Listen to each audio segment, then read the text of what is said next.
سجدہ اصل میں جھکنے کو کہتے ہیں، لیکن شریعت اسلامیہ کی اصطلاح میں وضع الجبہہ بقصد العبادہ، عبادت کی نیت سے پیشانی کو رکھ دینا سجدہ کہلاتا ہے۔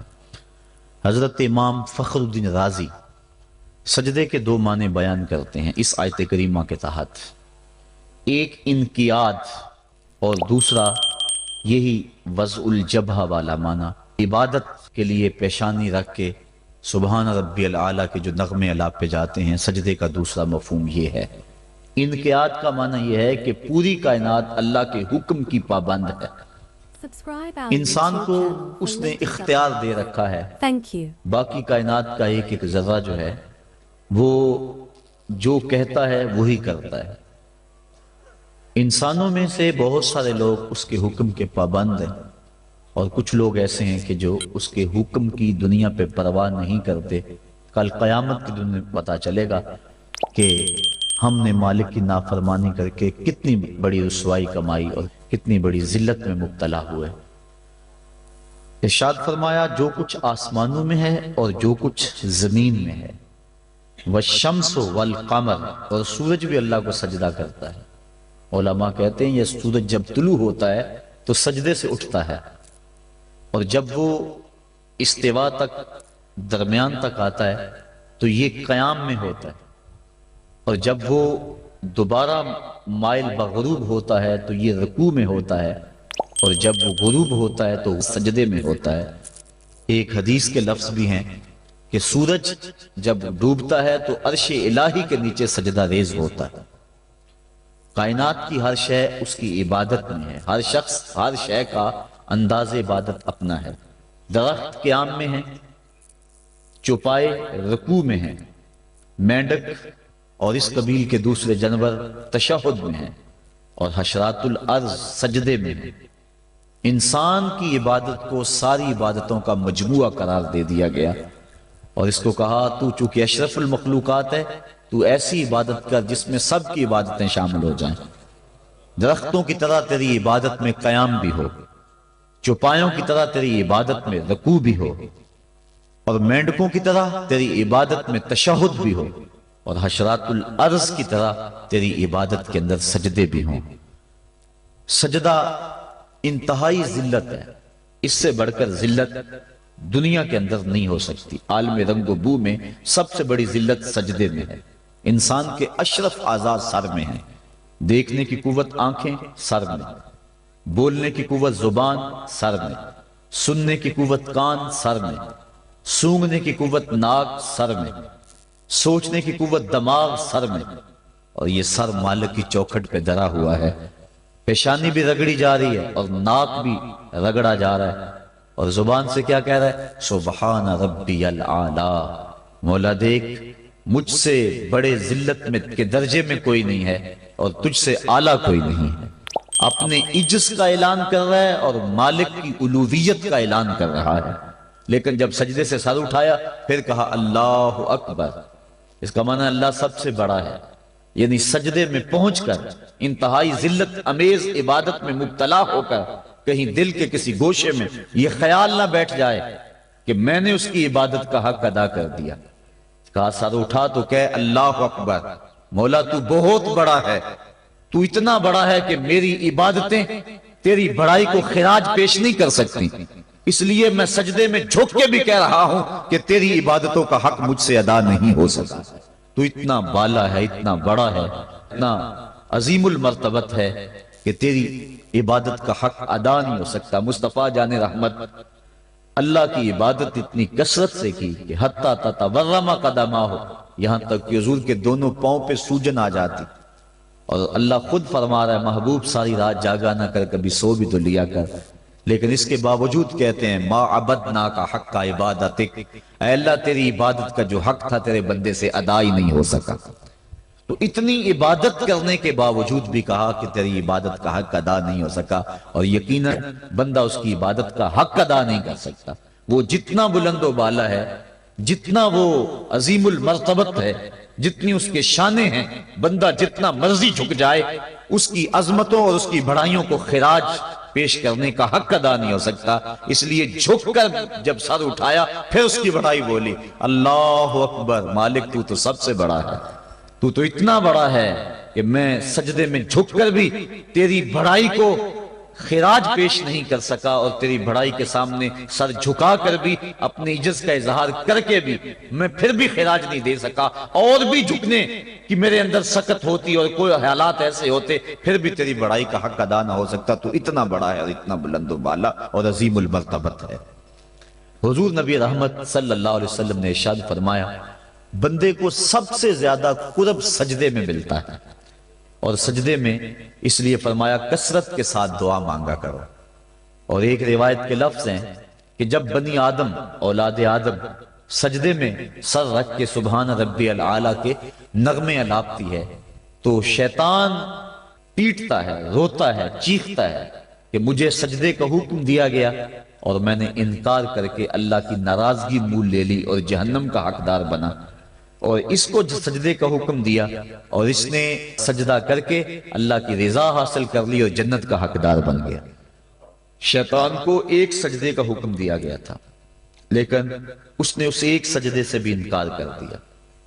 فرشتوں کو ایک سجدے کا حکم دیا گیا تھا لیکن انہوں نے 2 سجدے کیے۔ یہ جو ہم بھی نماز پڑھتے ہیں، ارشاد ہے وَرْكَعُوا وَاسْجُدُوا، رکوع کرو اور سجدہ کرو، تو اسی طرح کا حکم وَرْكَعُوا ہے اور اسی طرح کا حکم وَاسْجُدُوا ہے، رکوع کرو اور سجدہ کرو۔ رکوع ہم ایک کرتے ہیں، سجدے 2 کرتے ہیں، یا تو پھر رکوع بھی 2 کیا کریں یا پھر سجدہ بھی 1 کیا کریں، چونکہ امر ہے امر، اور امر تکرار کا تقاضا نہیں کرتا اور نہ اس کا احتمال رکھتا ہے۔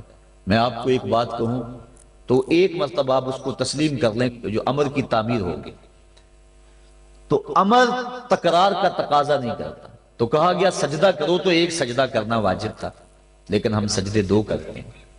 تو علماء کہتے ہیں کہ جب فرشتوں نے سجدے میں پیشانی رکھی اور سبحان ربی العالی کے نغمے الاپے اور سجدے سے سر اٹھایا، دیکھا کہ ایک اکڑا کھڑا ہے، پھر دوبارہ سجدے میں سر رکھ کے سبحان ربی العالی کہنا شروع کر دیا، میرے مالک تیرا شکر تو نے ہمیں سجدے کی توفیق عطا فرما دی۔ اس لیے سجدے 2 ہو گئے اور رکوع 1 رہا۔ سجدہ انتہائی ذلت ہے اور عبادت کا انتہائی درجہ ہے۔ سجدے میں سر رکھ کے جو دعا مانگی جائے اللہ اس دعا کو رد نہیں کرتا۔ شیطان نے اللہ کے روبرو اس کی عزت کی قسم کھا کے کہا، مجھے تیری عزت و جلالت کی قسم، میں تیرے بندوں کو تیرے تک نہیں پہنچنے دوں گا، ان کے دائیں سے آؤں گا، ان کے بائیں سے آؤں گا، ان کے آگے سے آؤں گا، ان کے پیچھے سے آؤں گا، ان کی چاروں سمتیں گھیر لوں گا اور ان کو تیرے تک نہیں پہنچنے دوں گا۔ حضور فرمایا ظالم 2 رستے بھول گیا، کوئی بندہ سجدے میں پیشانی رکھ کے اس کو پکارتا ہے تو مالک اس کو بھی رستہ عطا فرما دیتا ہے، اور کوئی ہاتھ اٹھا کے دعا مانگتا ہے تو مالک اس کی بھی رد نہیں فرماتا، بلکہ حدیث کے لفظ ان ربکم حیی کریم یستحیی من عبدہ اذا رفع یدیہ ان یردہما صفرا، تمہارا رب سخی بھی ہے، زندہ بھی ہے، کریم بھی ہے۔ بندے جب اس کے سامنے ہاتھ پھیلا کے دعا مانگتے ہیں اللہ فرماتا ہے مجھے شرم آتی ہے ان کے اٹھے ہوئے ہاتھوں کو خالی کیسے موڑ دو۔ تو بندے اس کے حضور جب مانگیں، مطالبہ کریں تو مالک بندوں کی دعاؤں کو قبول کرتا ہے۔ تو یہ 2 راستے کھلے ہوئے ہیں، ہاتھ اٹھا کے دعا مانگیں یا سجدے میں سر جھکا کے دعا مانگیں، تو مالک اپنے بندوں کی دعا کو قبول فرماتا ہے، شرف قبولیت بخشتا ہے۔ سجدہ بندگی کا اظہار ہے، اور انسان جتنے مرضی مرتبہ کمال پہ پہنچ جائے اس کے لیے اعزاز یہ ہے کہ وہ بندہ ہو۔ حضور معراج کی قربت خاص میں جب پہنچے اور مالک نے اپنے محبوب سے پوچھا بیما اشرفک یا احمد، پیارے بتا تجھے کس چیز سے نوازا جائے، تو اس قرب خاص میں محبوب نے کیا انتخاب کیا اور کس چیز کا مطالبہ کیا؟ حضرت امام رازی نے لکھا اور بھی علماء نے، ملا جیون تفسیرات احمدیہ میں لکھتے ہیں کہ حضور نبی رحمت صلی اللہ علیہ وسلم نے اس قرب خاص میں اللہ کی بارگاہ میں عرض کی بنسبتی الیک شرفنی بالعبودیہ، اے اللہ ساری زندگی سجدوں میں پیشانی رکھ کے میں کہتا رہا ہوں کہ تو میرا اللہ ہے، آج تو بھی تو کہہ دے کہ تو میرا بندہ ہے۔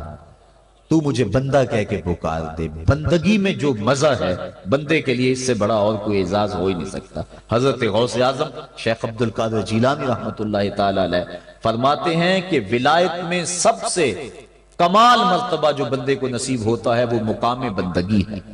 بندگی وہ دولت ہے کہ جو بندے کو کائنات کی قوتوں کے سامنے سینہ سپر ہونے کی قوت دیتی۔ جب خدا کے سامنے بندہ جھک جاتا ہے تو پھر کسی اور کے آگے نہیں جھکتا۔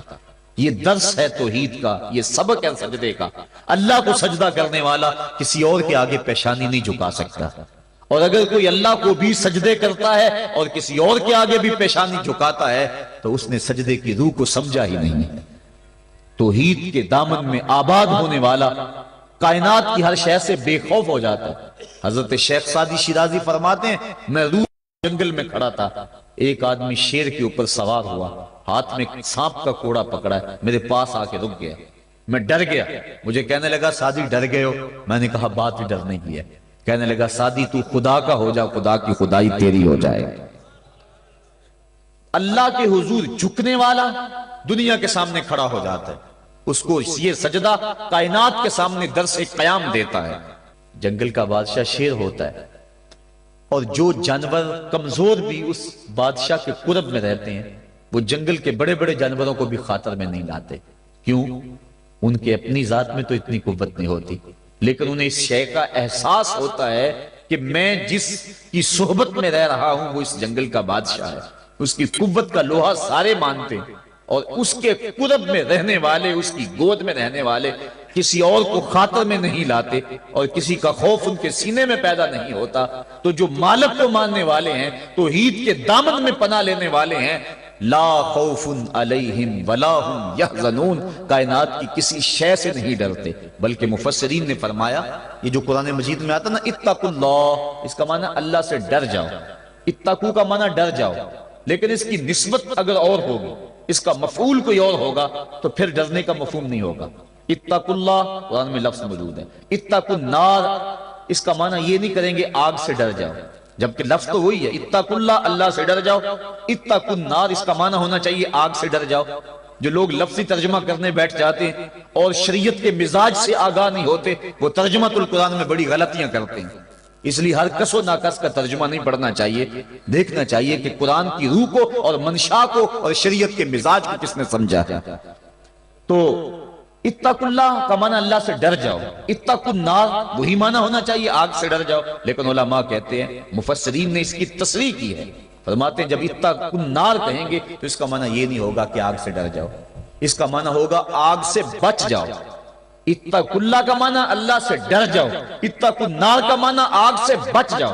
لفظ وہی ہے لیکن مفعول کے بدلنے سے مفہوم بدل گیا، اس لیے کہ جو مومن ہے وہ اللہ کے علاوہ کسی سے نہیں ڈرتا، اس کے سینے میں کسی کا خوف نہیں پنپ سکتا۔ حقوق اولاد کے حوالے سے میں نے گفتگو کے اندر کہا تھا، جو افراد موجود ہوں گے اس جمعہ میں انہیں اچھی طرح یاد ہوگا کہ ہم بچوں کی جب تربیت کرتے ہیں تو ان کے نفسیات کا ہمیں لحاظ رکھنا ہوگا۔ بعض کا بچہ رو رہا ہوتا ہے، ماں نے اس کو چپ کرانا ہوتا ہے، کوئی ضروری کام ہوتا ہے، بچہ چپ نہیں کرتا تو ماں اس کو چپ کرانے کے لیے بڑے جتن کرتی ہے۔ تو بعض کا ایسا ہوتا ہے کہ بچے کو چپ کرانے کے لیے ماں جلدی سے اس کو اپنی چھاتی سے چمٹا لیتی ہے اور کہتی ہے بچہ چپ کرو بلی آ گئی۔ میں کہا کرتا ہوں کہ یہ بچے کی نفسیات پہ بہت بڑا حملہ ہے اور بچے کو بزدل بنایا گیا ہے۔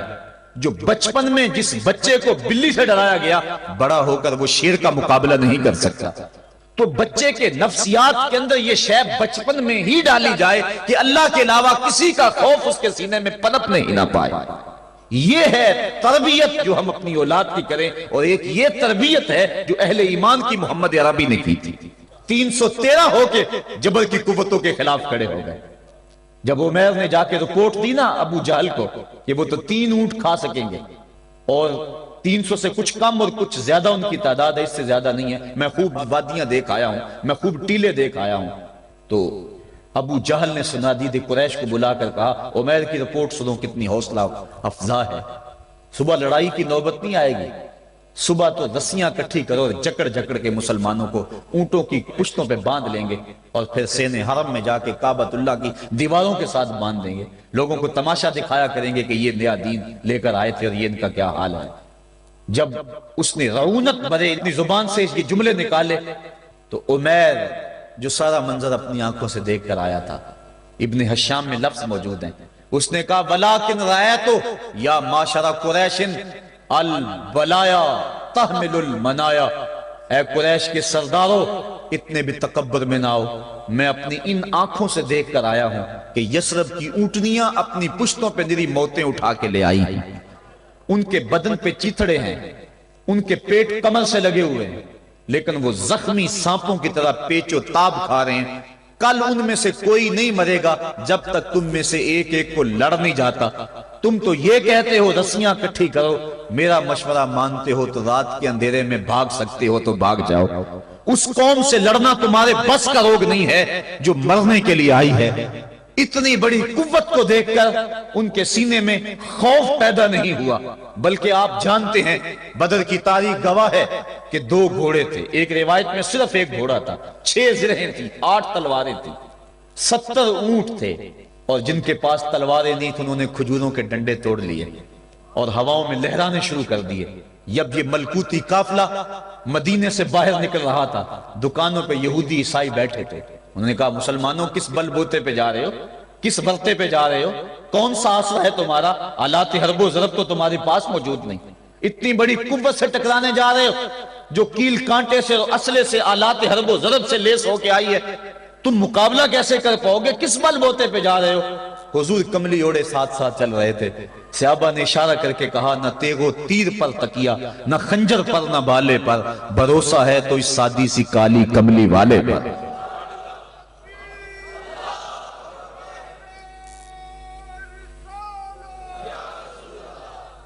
اب اس ماحول میں جبکہ کفار پورا لاؤ لشکر لے کے آئے اور ابو جہل نے کہا اعلان کر دو لنا عزا ولا عزا لکم، یہ ان کے بت کا نام ہے، ہمارے پاس عزا ہے تمہارے پاس عزا نہیں، ہمارے پاس لات ہے تمہارے پاس لات نہیں، ہمارے پاس منات ہے تمہارے پاس منات نہیں، ہمارے 360 خدا اور تمہارا ایک خدا، مقابلہ ہی کوئی نہیں۔ اس نے کہا کھڑے ہو کے اونچی جگہ پہ کہا اپنے نقیب کو اعلان کرو لنا عزا ولا عزا لکم۔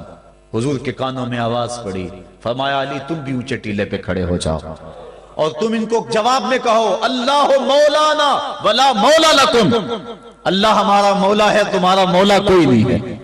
اور پھر حضور نے سجدے میں سر رکھ دیا۔ سجدہ اتنی بڑی قوت ہے، ہزاروں ایٹم بمبوں کے اندر وہ قوت نہیں ہے جو سجدے کے اندر طاقت رکھ دی۔ آج دنیا سے ہم ڈر رہے ہیں اس لیے کہ ہمارے سجدے چھن گئے ہیں، ہمارے سجدوں کی آبرو چھن گئی ہے، ہمارے سجدوں میں وہ حرارت اور گرمی نہیں رہی، وہ رقت اور وہ نرمی نہیں رہی۔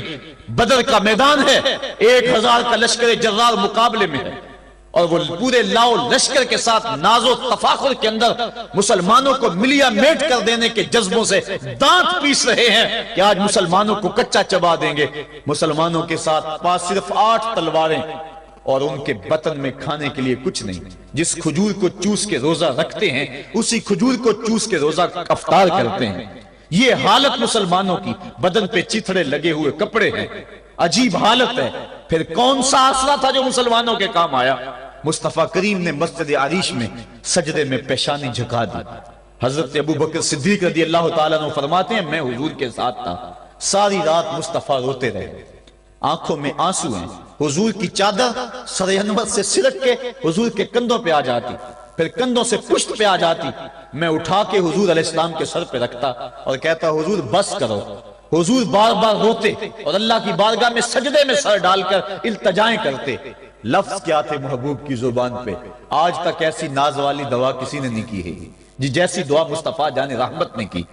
مصطفیٰ کریم سجدے میں سر رکھا ہے اور کیا کہا اللہم ان تہلک ہذہ العصابہ لم تعبد فی الارض ابدا، میرے مالک میں نہیں کہتا کہ ان لوگوں کو بچا لے، دیکھ میری زندگی کی کمائی یہی 313 ہے جو میں تیری چوکھٹ پہ لے کے حاضر ہو گیا ہوں، میری زندگی کا کل اثاثہ، میری زندگی کا کل سرمایہ کوہ ابو قبیس پہ کیے گئے درسوں کا نتیجہ، عکاظ کی منڈی کے اندر دیے گئے درسوں کا نتیجہ، اور ذی المجال کے میلے میں تیرے دین کی تبلیغ کا نتیجہ، طائف کے بازاروں میں پتھر کھا کھا کے جو تبلیغ کی اس کا نتیجہ، رستے میں گڑے، رستے میں بچھتے ہوئے کانٹے، اور مکے کے بازاروں میں میرے بدن کے اوپر پڑتی ہوئی اوجریاں، میں نے پھر بھی تیرا کلمہ بلند کیا۔ میرے مالک، میری پوری زندگی کا گداز، میری پوری زندگی کا سرمایہ، میری زندگی کے آنسو، میری زندگی کا رونا سینے حرم کے اندر کعبۃ اللہ کی چھاؤں کے میں سجدے کر کر کے، کوئی کبھی میں نے عمر مانگا، کبھی میں نے حمزہ مانگا، تیرے دین کے لیے میں نے جو ایک ایک کر کے تنکا جوڑا اور یہ ایک چھوٹا سا گھونسلہ بنایا۔ یہ گھونسلہ اب بجلیوں کی زد میں ہے، کفار کی بجلیاں اس گھونسلے کو جلا دینا چاہتی ہیں۔ میرے مالک، میں یہ نہیں کہتا کہ میرا یہ گھونسلہ اور میری یہ مٹھی بھر جماعت اور یہ چند میرے لوگ اور یہ میرا سرمایہ اور اثاثہ، میری پوری زندگی کی کمائی، میری جوانی کا سرمایہ جو میں نے تیرے سامنے لا کے رکھ دیا ہے، میں یہ نہیں کہتا ان کو بچا لے، لیکن میرے مالک اگر یہ نہ رہے تو قیامت تک پھر تجھے بھی خدا کوئی نہیں کہے گا۔ ان تہلک هذه العصابہ لم توبد فی الارض ابدا، اگر یہ نہ رہے تو قیامت تک تیرے نام کے ڈنکے بجانے والے بھی دنیا پہ نہیں ہوں گے۔ یہ حضور نے اللہ کی بارگاہ میں دعا کی اور سجدے میں سر رکھا ہے۔ حضور علیہ السلام کی آنکھوں میں اشک جاری ہیں، سجدے سے قوت حاصل کی جا رہی ہے۔ دشمن کے مقابلے میں مصطفیٰ کریم سجدے میں سر رکھ کے اللہ سے آرزو کر رہے ہیں۔ حضرت سیدنا صدیق اکبر فرماتے ہیں اچانک حضور نے سر اٹھایا، میں خوش ہو گیا کہ حضور کے چہرے پہ مسکراہٹ تھی۔ حضور مسکراتے ہوئے فرمایا ابشر یا ابا بکر ھذا جبریل آخذ بعنان فرسہ، ابو بکر بشارت ہو، وہ جبریل اللہ کی مدد لے کر آ گئے۔ تو یہ سجدے تھے جن سجدوں نے ظالم اور جابر قوتوں کا منہ توڑ کے رکھ دیا۔ حضرت علی المرتضیٰ روایت کرتے ہیں رضی اللہ تعالیٰ عنہ، فرماتے ہیں میں نے ہاتھ میں تلوار تھامی اور میدان میں کود پڑا، میں نے کئی کافروں کو واصل جہنم کیا، پھر پلٹ کے دیکھا کہ میں حضور کی زیارت کر لوں، لیکن مجھے حضور نظر نہ آئے۔ میں نے ڈھونڈا تو ایک سمت حضور نے پیشانی سجدے میں رکھی ہوئی تھی اور زبان پہ لفظ تھے یا حیو یا قیوم، یا حیو یا قیوم۔ حضور یہ پڑھتے جا رہے تھے، یا حیو یا قیوم کا وظیفہ پڑھتے جا رہے تھے اور سجدے میں پیشانی تھی حضور کی۔ میں پھر دوبارہ آیا اس سجدے سے جوش لے کر، اس سجدے سے گرمی اور حرارت لے کر، اور پھر دشمن کی صفوں میں کود گیا۔ میں نے ایک کافر کو واصل جہنم کیا، پھر زیارت کے لیے واپس آیا، دیکھا تو پھر سجدے میں حضور نے سر رکھا ہوا ہے اور یہی کہہ رہے ہیں یا حیو یا قیوم، یا حیو یا قیوم، یا حیو یا قیوم برحمتک استغیث۔ یہ جملے حضور کی زبان پہ ہیں اور سجدے میں حضور کی پیشانی۔ میں پھر گیا، پھر آیا، کئی بار ایسا ہوا میں کافر کو قتل کرتا، پھر آتا حضور کو سجدے میں دیکھتا۔ فرمایا پھر حضور نے تلوار تھامی اور مصطفیٰ کریم میدان جنگ میں کود پڑے۔ لوگ بڑھ چڑھ کے دشمنوں پہ حملہ کرتے تھے، لیکن جو سب سے آگے کافروں کی صفوں میں کود کے حملہ کر رہا تھا وہ آمنہ کا لال محمد مصطفیٰ صلی اللہ علیہ وسلم۔ تو سجدے سے وہ قوت ملتی ہے، سجدے سے وہ نور اور روشنی ملتی ہے کہ پورے زمانے میں اجالا کیا جا سکتا ہے۔ آج 56-57 اسلامی ملک دنیا کے سامنے رسوا ہو رہے ہیں اور دنیا کے سامنے سجدہ ریز ہیں، اس لیے کہ وہ ایک خدا کے سامنے سجدہ کرنا بھول گئے ہیں۔ ایک سجدہ جسے تو گراں سمجھتا ہے 1000 سجدے سے آدمی کو دیتا ہے نجات۔ آؤ اس کے حضور جھکو، اس کے حضور جھکنے والا کسی کے آگے نہیں جھکتا۔ سجدہ اس کو قوت دیتا ہے، تو راز کن فکاں ہے، اپنی آنکھوں پر عیاں ہو جا، خودی کا راز نہ ہو جا، خدا کا ترجمہ ہو جا، خودی میں ڈوب جا غافل، یہ سر زندگانی ہے، نکل کر حلقہ شام و سحر سے جاویداں ہو جا، گزر جا بن کے سیلے تندرو کوہ بیاباں سے، گلستان راہ میں آئے تو جوئے نغمہ خواں ہو جا۔ مالک کے حضور جب بندہ عزت سے سر جھکا دیتا ہے، اللہ کی رحمتیں بندے پہ نازل ہوتی ہے۔ ایک روایت میں آتا ہے جب بندہ نماز کے لیے کھڑا ہوتا ہے، ابھی اس نے سجدے میں جانا ہوتا ہے، ابھی وہ قیام ہی کرتا ہے، اللہ فرماتا ہے میرے بندے کے گناہ جو ہیں اس کے بدن سے نکال کے ایک سمت کر دو، تاکہ میرا بندہ اس حالت کے اندر میرے حضور حاضر ہو کہ وہ گناہوں سے پاک اور صاف ہو۔ حضرت نبی رحمت صلی اللہ علیہ وآلہ وسلم فرماتے ہیں کہ پھر اس کے سارے گناہ اس کے بدن سے اتار کے ایک سمت رکھ دیے جاتے ہیں اور بندہ مصلی پہ سبحان ربی العالی کے نغمے الاپتا ہے، رکوع کرتا ہے، سجدے کرتا ہے۔ جب سلام پھیر کے نماز ختم کر کے دعا کر کے جانے لگتا ہے تو فرشتے عرض کرتے ہیں مالک یہ جو گناہ اتار کے ایک سائیڈ پہ رکھے تھے یہ دوبارہ اس کو دے دیں؟ اللہ فرماتا ہے جس کی جھولی سے گناہ نکال لیے تھے دوبارہ اس کی جھولی میں نہیں ڈالیں۔ اللہ اکبر۔ اور ایک روایت کے لفظ ہیں کہ جب بندہ نماز کے لیے کھڑا ہوتا ہے اس کے کندھوں کے اوپر سارے گناہ آ جاتے ہیں اور اس کے سر پہ اوپر گناہ آ جاتے ہیں۔ جب رکوع میں جاتا ہے تو کندھوں والے گناہ گر جاتے ہیں، اور جب بندہ سجدے میں سر رکھتا ہے تو اللہ تعالیٰ اس کے سارے گناہوں کو ختم کر دیتا ہے اور وہ بالکل پاک ہو جاتا ہے۔ حضرت سلیمان فارسی ایک دن ایک درخت کے نیچے کھڑے تھے، آپ نے درخت کی شاخ کو پکڑ کے جنبش دی، حرکت دی، موسم خزاں تھا، درخت کی شاخ کے سارے زرد پتے گر گئے۔ ایک صحابی پاس کھڑے تھے، انہیں پوچھنے لگے عثمان تو نے مجھے پوچھا نہیں کہ میں نے درخت کی شاخ کو یوں ہلایا کیوں ہے؟ انہوں نے کہا اچھا پھر آپ بتا دیں کہ آپ نے درخت کی شاخ کو یوں کیوں ہلایا ہے؟ کہا سنو پھر، ایک دن میں اور چند صحابہ حضور کے ساتھ جا رہے تھے، رستے میں ایک درخت آیا، اس کے نیچے حضور کھڑے ہوئے، حضور نے اس طرح درخت کی شاخ کو پکڑ کے ہلایا، یوں پتے جھڑ گئے، ہم اس منظر کو دیکھتے رہے۔ حضور علیہ السلام نے فرمایا سلمان فارسی تو نے مجھے پوچھا نہیں کہ میں نے اس درخت کی شاخ کو یوں کیوں ہلایا ہے؟ تو میں نے عرض کی حضور آپ بتا دیں کہ آپ نے کیوں ہلایا ہے؟ فرمایا سلمان جس طرح اس درخت کی شاخ کو ہلایا گیا اور سارے پتے جھڑ گئے، جب کوئی بندہ سجدے میں سر رکھتا ہے نماز پڑھتا ہے اس کے سارے گناہ دھل جاتے ہیں اور وہ پاک اور صاف ہو جاتا ہے۔ ایک دن فرمایا صحابہ اگر کوئی بندہ اس کے گھر کے سامنے سے نہر گزرتی ہو اور وہ دن میں 5 مرتبہ اس نہر کے اندر غسل کرے تو بتاؤ اس کے بدن کے اوپر کوئی میل کچیل رہ جائے گا؟ عرض کی نہیں۔ فرمایا اس طرح جو 5 نمازیں پڑھتا ہے اس کے بدن کے اوپر گناہوں کا میل نہیں رہتا۔ فرمایا الصلاۃ معراج المومنین، نماز مومنوں کا معراج ہے۔ عماد الدین الصلاۃ، نماز دین کا ستون ہے۔ حبب الی من دنیاکم ثلاث الطیب والنساء وجعلت قرۃ عینی فی الصلاۃ، مجھے تمہاری دنیا سے صرف 3 چیزیں پسند ہیں، خوشبو، منکوحہ بیویاں، اور میری آنکھوں کی ٹھنڈک نماز میں رکھی ہے۔ اور حضور نے یہ بھی ارشاد فرمایا من ترک الصلاۃ متعمدا فقد کفر، جس نے جان بوجھ کے نماز چھوڑی گویا اس نے کفر ہی تو کیا، یعنی کافروں والا کام کیا۔ حضرت امام فخر الدین رازی نے تفسیر کبیر میں لکھا حافظوا علی الصلوات والصلاۃ الوسطی، اس آیت کریمہ کے تحت ایک عورت مدینے کی گلیوں میں چیخ رہی ہے اور کہنے لگی مجھے حضور کے در کا پتہ بتاؤ۔ حضور کی چوکھٹ کا پتہ بتلایا گیا، وہ حاضر ہوئی، آقا کریم صلی اللہ علیہ وسلم کی خدمت میں عرض کی حضور میرا خامد سفر پہ گیا ہوا تھا اور میں نے اس کی عدم موجودگی کے اندر زنا کر لیا، حمل ٹھہر گیا اور جو بچہ پیدا ہوا میں نے مارے شرم کے اس بچے کو سرکے کے مرتبان میں ڈال دیا اور پھر اسی سرکے سے میں لوگوں کو فروخت کرتی رہی ہوں۔ اب جب کہ میرا ضمیر جاگا ہے میں آپ کی خدمت میں حاضر ہوئی، مجھے بتایا جائے کہ میرے گناہ کا بھی کوئی کفارہ ہے۔ حضور نے ارشاد فرمایا جو تو نے زنا کیا ہے اس کی سزا رجم ہے چونکہ تو شادی شدہ ہے، اور جو تو نے بچے کو قتل کیا ہے قتل کی سزا قتل ہے، اور جو تو نے سرکہ بیچا ہے فقد ارتکبت کبیرہ، تو نے کبیرہ گناہ کیا ہے، اس کی سزا تو قیامت کے دن پائے گی۔ اس کے بعد حضور فرمایا ان تینوں گناہوں کی یہ سزا ہے، لیکن جس طرح تو گھبرائی ہوئی آئی تھی میں تو یہ سمجھا تھا شاید تیری نماز اثر قضا ہو گئی ہے۔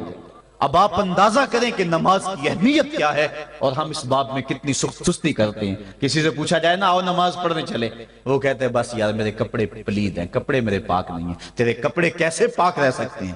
تو اللہ کے حضور جھکنا نہیں جانتا، تیرے کپڑے بھی پلید ہیں، تیرا دل بھی پلید ہے، تو اس کے حضور جھک کے تو دیکھ، تن بھی ستھرا کر دے گا، تیری روح کو بھی پاکی دے دے گا، تیرے قلب کو بھی طہارت بخش دے گا۔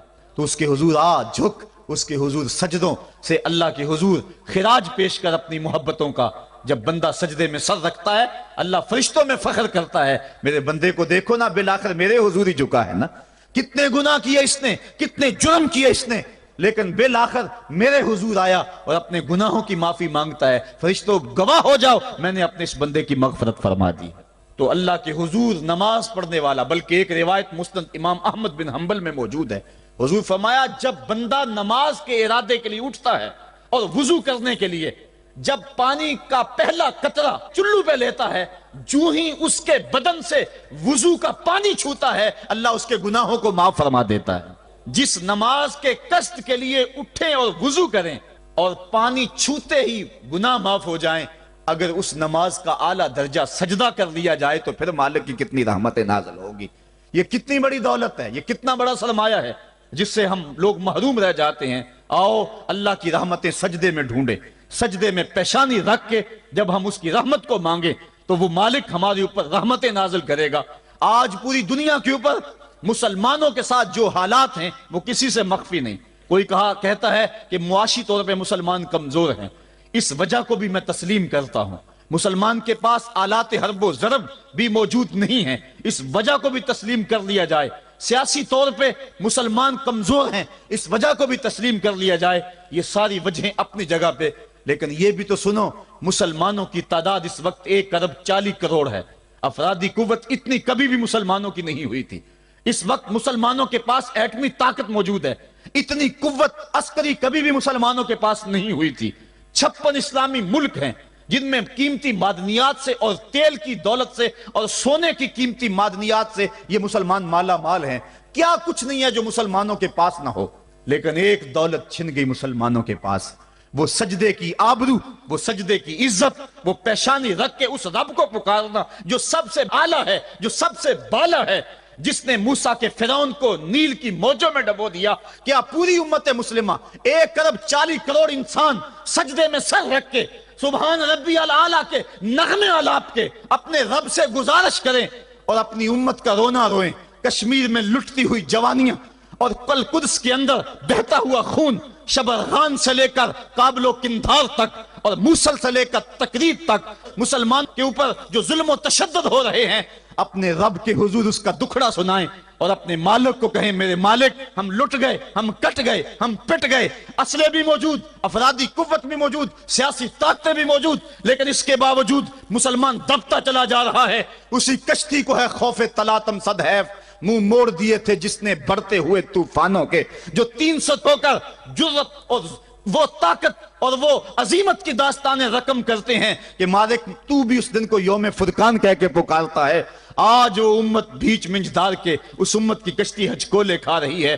ہماری فریاد, ہمارا استغاثہ تیرے سے ہے میرے مالک, ہمارا کھویا ہوا وقار بحال کر دے اور اس امت کو اس مرتبہ کمال تک پہنچا دے جس مرتبہ کمال تک یہ امت پہلے پہنچی تھی, اور ان کا کھویا ہوا وقار بحال کر دیا جائے. آج بھی ہم اگر سجدوں سے اپنے رب کو منا لیں اور وہ روٹھا ہوا رب آج بھی ہماری مدد کے لیے آ جائے تو پھر کوئی قوت, کوئی طاقت ہمیں نہیں لٹاڑ سکتی. آئیے ہم سجدے سے اپنے مالک, اپنے خالق اور اپنے رازق کے حضور اپنی محبتوں اور اپنی الفتوں کا خراج پیش کریں.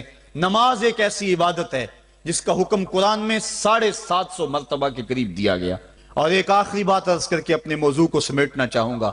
میرے اور آپ کے آقا مولا حضور نبی رحمت صلی اللہ علیہ وسلم پر جب وقت آخر آیا تو آخری وصیتیں جو حضور نے اپنی زندگی میں کی وہ کیا تھیں؟